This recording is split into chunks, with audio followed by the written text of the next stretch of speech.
So Representative Pramila Jayapal, the author of the Medicare for All bill inside Congress, she entered it today. So I'm going to get to that part, right? So she again submitted the bill for Medicare for All today.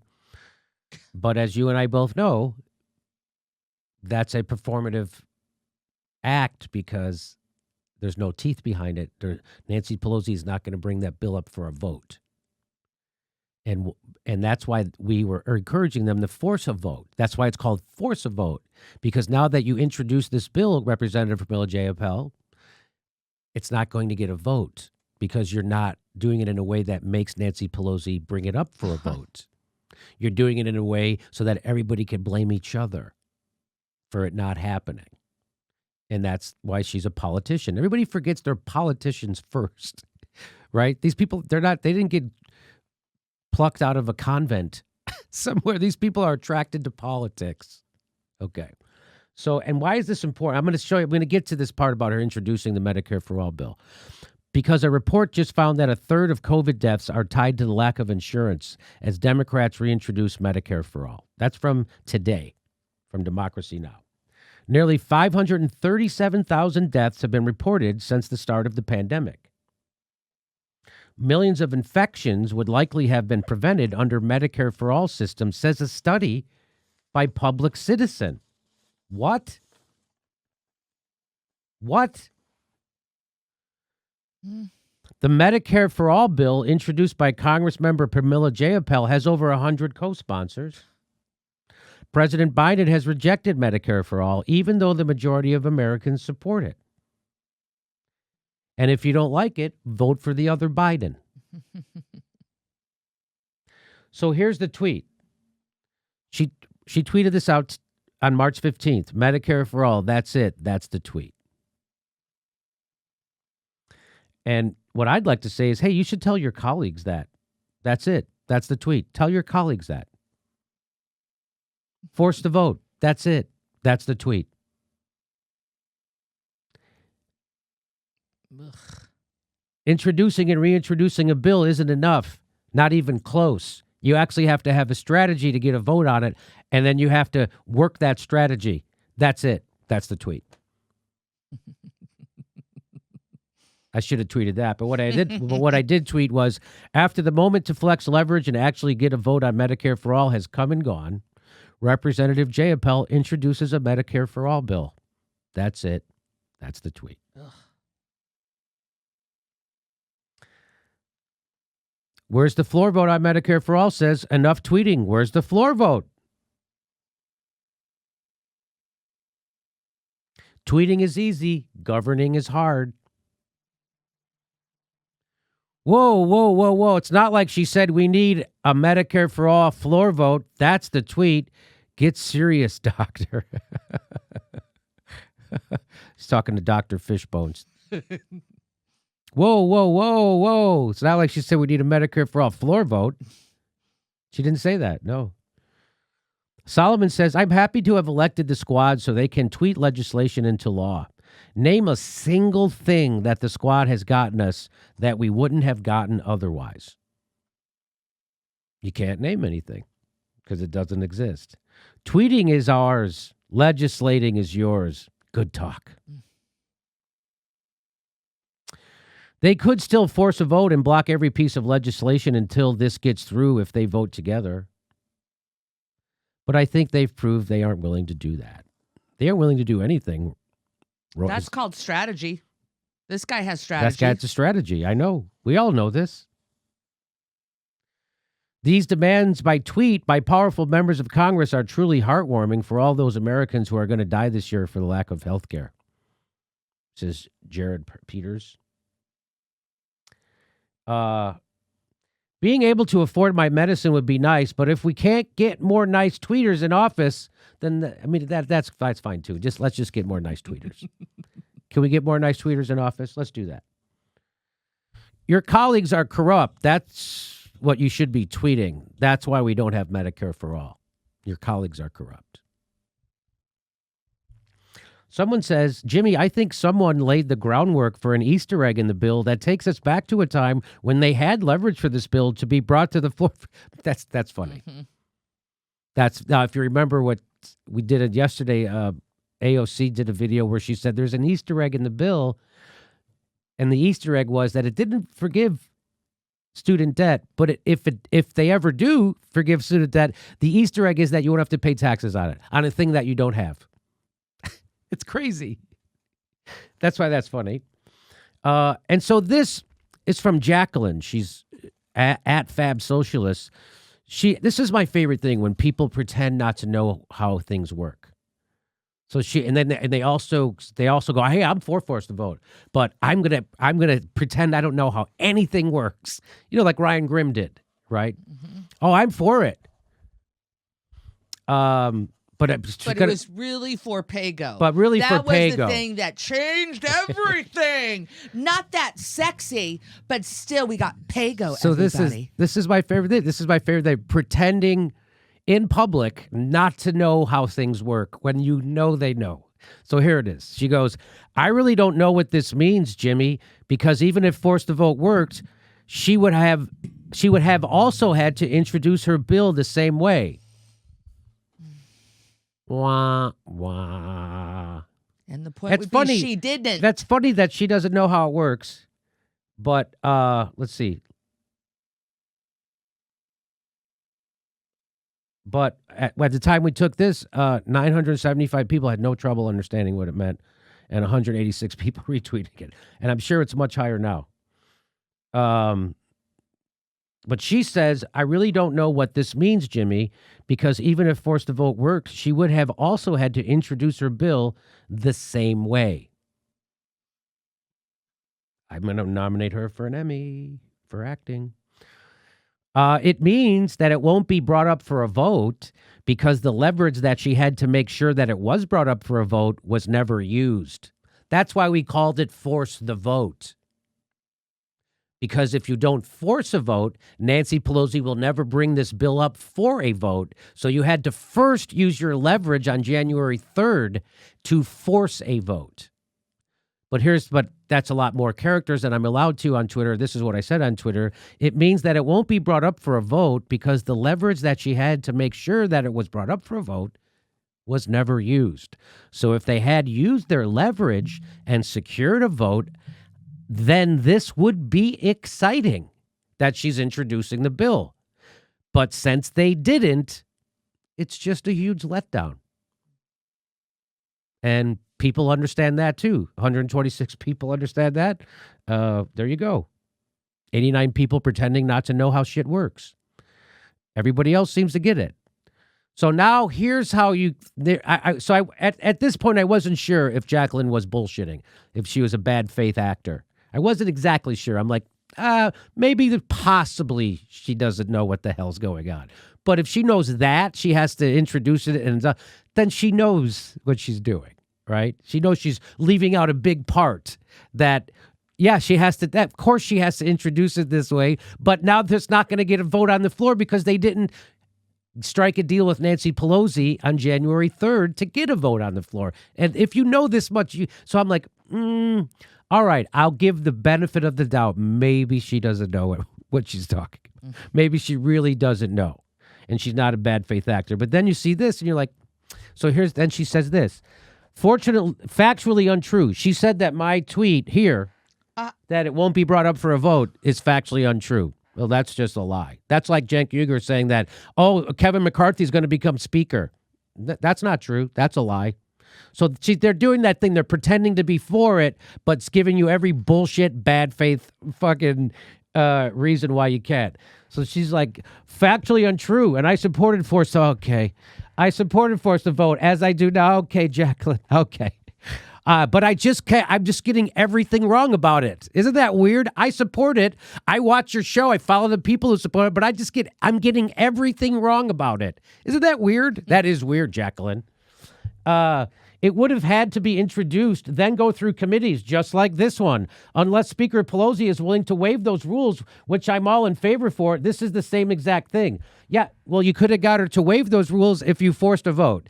And you didn't have to waive the rules. You could have did it this way, too, if you would have forced the vote. But again, you're pretending, Jacqueline, to not know how this works. And by the way, that I should have went back and got a different, because people in the thread ratioed the fuck out of her on this. Everybody saw she was bullshitting. In fact, this guy underneath that said, Jimmy, why do you constantly point out the Democrats gaslighting when we could be talking about Biden's dog being brought to the White House? So there you go. So that's the kind of disingenuous, bad faith bullshitting attacks you're going to get from people like this. It's just ridiculous. Why are you pretending not to know how this works? Jimmy should have to. Yeah, I know, but now there's not going to be a vote on it, Jacqueline. You don't get that part? That there now won't be a vote on it because they didn't use their leverage to make Nancy Pelosi bring it up for a vote? What do you get out of I know what you get out of that. Do you work for the Daily Beast? Who are you working for? Who are you in bed with? Are you in the K-Hive? What is going on? These are not genuine. That's not genuine. That is fucking blatant bullshit. And they got not a lot of that action on that tweet, but some. And that's always a bad. Oh, this is it. Look at right away. She's already got ratioed 6 fucking responses and only 1 like. So that people are already sniffing her out immediately. 21 minutes into her after tweeting this, she got ratioed on us. People are like, what the fuck? So there you go. Anyway, so I'll keep pointing out. I guess it makes people uncomfortable. So when I grew up, was the era of Ronald Reagan and the moral majority and the religious right, and I would like to point out to them like all the things. Ronald Reagan was divorced twice. I would like to point out he's not this moral crusader you guys think he is, and all the horrible things they were doing to the poor and all the corruption inside. And they would just, because it's called cognitive dissonance. And I got introduced to the term cognitive dissonance watching right-wing religious nuts follow Ronald Reagan. That's when I got introduced to the term cognitive dissonance. And now it's getting reintroduced because of the Democrats and Joe Biden, and ever since Donald Trump. Ever since Hillary Clinton couldn't beat a game show host, cognitive dissonance has been employed by people who are Democrats. And that's what that is. Wait a minute. Representative from Millajapel has to be doing the right thing. She couldn't possibly be abandoning us right now because that would hurt my feelings too much. That would hurt. That's what's happening. That's what's happening. And I get it. I had to, I took the heat when I had to tell people about Bernie throwing his own movement under the bus, not fighting, becoming a tool of Joe Biden willingly. And people came at me for that. And then, and sometimes I would block them on Twitter. And then someone told me, no, Jimmy, they're going to come around. And you know what? They did. I can't tell you how many people have DM'd me or even said outright on Twitter that it was hard to take when you were saying that's this stuff about Bernie. But you were right. I know it's not easy. The ironic thing is that me, a dumb C student, pothead comedian, it turns out the burden of being a thought leader on the left falls on our shows because nobody else has the balls. And remember, in life, what is more important, intelligence or courage? Intelligence is not more important than courage because the people with all the intelligence in the world are developing nuclear bombs. Courage is what's important. It takes more courage to tell the truth. Some of the smartest people in the world are working at fucking MSNBC, The Intercept, and the New York Times, and the Washington Post, and they're lying to you. They all fucking graduated top of their class, and they're all lying to you. Everybody who graduates top of their class goes right to Wall Street and starts screwing you immediately. What is more important? Courage or intelligence? Courage. And so that's why I'm the first one to tell you about the squad not doing what they ran on. I'm the first one to tell you, hey, Bernie Sanders is a sheepdog for the Democratic Party and he'll never actually cross them. And he's lying to you about what he did in the CARES Act. He's literally straight up lying. And that was painful for people to hear, and I get it. It was painful for me to see. That's why I was so upset. Do you think that I enjoy watching our progressive leaders who I championed for fucking 4 years completely abandon us at a nuclear speed? No. It's caused me an existential crisis inside of my psyche. But my unconscious has come to my rescue. And I had a dream the other night. I had a dream on Monday. And my biggest arch enemy right now, someone who has unfairly attacked me and tried to drag my name through the mud, and someone who I have answered back on, I had a dream. So in my dream, I'm standing in like a living room somewhere, not mine necessarily, but a living room. And in walks my adversary. And in the dream, there was no drama. There was no animosity, none. And I looked to the person and we hugged like nothing. And I remember I remember in my dream thinking, holy shit, this is weird. I don't have any bad feelings towards this person. None. In fact, I'm glad to see them. It was as if in the dream, I don't know if you've ever done a play. Steph has done plays. I've done plays. After the play, you change out of your costume. And you all go out for a drink and you talk about the play. And that's what it felt like. And so when I woke up, I thought about that dream, and I had this good feeling inside of me, a feeling like a kind of calmness and a peace, I guess, that I haven't felt in, I don't know, years. It was really weird. I mean, I can't remember whenever I felt it. But I was feeling this, and I was thinking about the dream and what the dream was telling me. And so in Jungian psychology, sometimes the dreams are there they're compensatory dreams. There's all different kinds of dreams. So this is a dream that was showing me, that was trying to teach me something and show me and drop a piece of wisdom on me to help me with the current crisis. And what that wisdom was reminding me that Jimmy Dore inside this body, that is Jimmy Dore, is temporary. That this isn't who I really am. That I'm an ageless, timeless being that is temporarily playing the role of stand-up comedian and now YouTube jagoff. This is a role I'm playing, and my adversary is playing that role too, whatever role that. And don't get too caught up in it. It's that old that's that saying of have one foot in the world and one foot out. Be in the world, but not of it.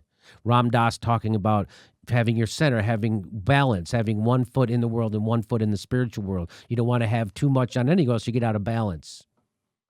And being in the spiritual world, you recognize that this is fleeting, this physical reality that it's not, as Ram Dass says, it's not real, but it's relatively real. So the reality we're experiencing right now, our waking life, it's relatively real. It's not the ultimate reality. The ultimate reality is timelessness. It's timeless. And so I was given that insight in my dream that you guys are remember this truism, Jim. And it wasn't just a piece of information. It was a piece of information coupled with a complete emotional state that I couldn't conjure up myself. And when I woke up, I felt a hell of a lot better about everything that has been going on in my life since I started Forced to Vote, and everything got turned upside down. And I did not know I did not know that, by the way, I did not know that was going to happen with Forced to Vote. I thought they would do it. I thought if they didn't do it, at least everybody would get on bored with forced to vote, and they would be pushing them to do it. I didn't know that half the left would practice access journalism and become defenders of politicians who were abandoning you. I did not see that coming.